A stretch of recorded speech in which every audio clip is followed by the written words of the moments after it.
So let me talk about her lawyer who goes on the Today Show to complain about the Coliseum-like nature of these proceedings. She did not want cameras in the courtroom. They weren't in the UK courtroom.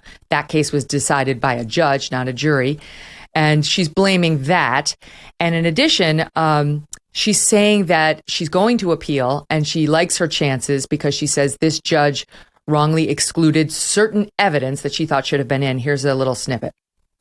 How is Amber? We had an enormous amount of evidence that was suppressed in this case that was in the UK case. They were able to suppress the medical records, which were very, very significant because they showed a pattern going all the way back to 2012 of Amber reporting this to her therapist, for example.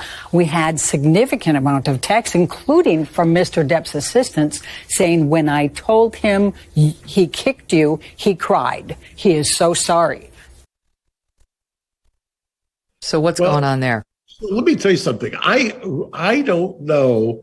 And you and I are talking as the breaking news is that Harvey Weinstein's conviction was affirmed here in New York. And by the way, I watched the oral argument in that case. And if I was a betting man, I would have bet that it was reversed. Oh. So it's always difficult to predict what a court of appeal will do.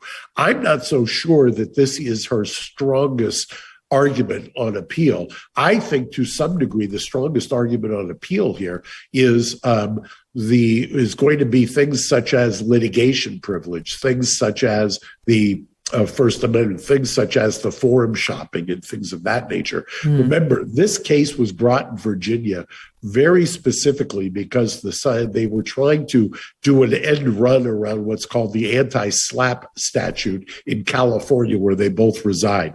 Most courts do not want to become, unless you're in Texas and doing IP litigation, most courts don't want to be a hub for people from all over the country forum shopping. And you might find that is probably one of the more compelling reasons to reverse this case so that people don't start bringing all kinds of domestic violence accusations and litigations to Virginia. Even if they win that, it's over. He's gotten the total victory that he wanted legally and PR wise. He comes out with a statement that reads in part, false, very serious and criminal allegations were levied at me via the media, which triggered an endless barrage of hateful content, although no charges were ever brought against me.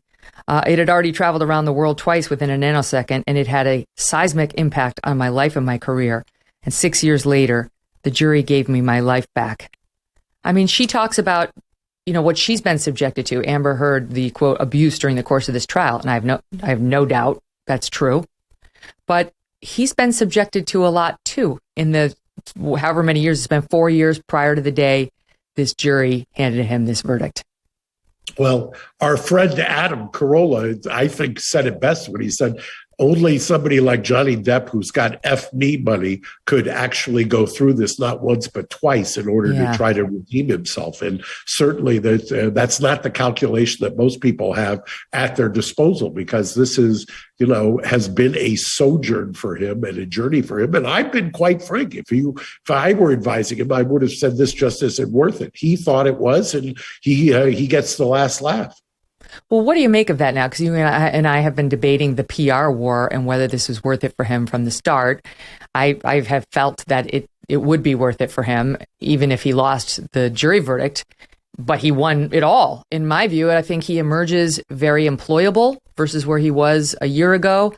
And people are now rooting for him. They want to come back and they see him as a wronged guy. And I think for her, it's exactly the opposite. I think for the short term, she's been ruined professionally. One of the great subtexts of this trial on a number of levels is insurance. I suspect that insurance is paying for at least part of both Amber Heard's defense and for Johnny's defense on the counterclaim. I suspect that one of the things that has been a real problem for Johnny Depp is for studios to be able to get insurance on his productions. And now when you're going up on appeal, insurance companies are going to, if they're in the mix and there's potential liability, without getting into the weeds on reservation of rights, there is going to be some calculations done by insurance companies as to whether to settle or whether to try to move forward on an appeal. And you're going to have underwriters who are going to say, before we employ him, can we get insurance, and studios making that calculation for either her or for him. You tired of feeling like someone's always watching you on the internet? It's creepy. Maybe advertisers know a little bit too much about you, or you're concerned about the privacy of your identity? Using incognito mode will not solve the problem. IPVanish VPN is here to help you. They will protect your right to privacy and help you stay anonymous online. IPVanish helps you safely browse the internet without exposing your private details to third parties. You can use IPVanish on your computers, tablets, phones, even devices like your Fire Stick when you're streaming media. When you use IPVanish, all of your data is encrypted. IPVanish makes you virtually invisible online. It's that simple. IPVanish is now offering an incredible 70% off their yearly plan for our listeners with a 30-day money-back guarantee. That is like getting 9 months for free. IPVanish, super easy to use. All you have to do is tap one button and you are instantly protected. Take your privacy back today with a brand rated 4.6 out of 5 on Trustpilot. Go to ipvanish.com/Megyn and use that promo code MEGYN to claim your 70% savings. ipvanish.com/Megyn. Hey, thanks so much for watching. If you like what you just saw, hit the subscribe button for more clips and full episodes.